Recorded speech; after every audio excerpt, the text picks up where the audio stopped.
Alors, on va corriger ensemble le travail sur le graphique parce que je pense qu'il y a plusieurs choses qui n'avaient pas été comprises. Donc, la première chose quand tu regardes le graphique, c'est de voir de quoi il parle. Donc, en effet, il parle de la météo et de voir les différents traits. Donc, tu vois que les petits points bleu clair, c'est ce qui parle de la pluie.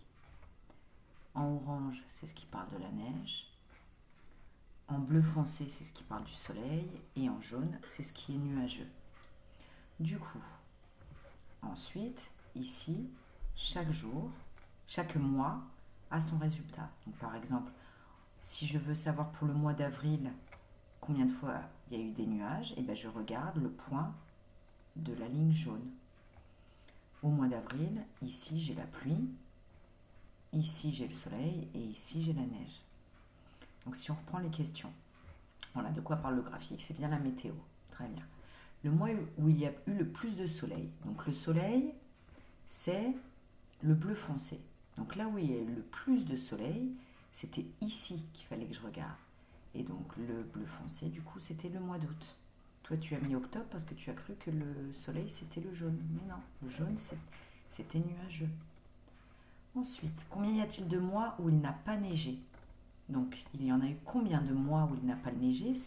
Donc la neige, c'est en orange.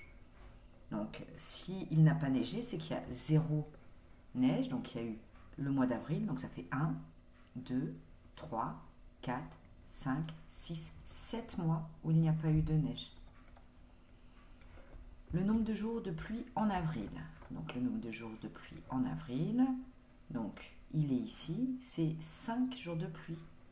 C'est là que ça arrive, le point. Donc, c'est 5. Pour le mois de décembre. Donc, le nombre de jours de soleil. En décembre, c'était cette bleue-là. Donc, c'était 8. Je sais. Alors, tu vois, il y a plusieurs erreurs que j'ai du mal à comprendre. Par exemple, pareil, le nombre total de jours où il a neigé, eh ben, c'est un nombre de jours qu'il y a au total. Donc, il faudrait que tu fasses eh ben, les jours en octobre, c'est-à-dire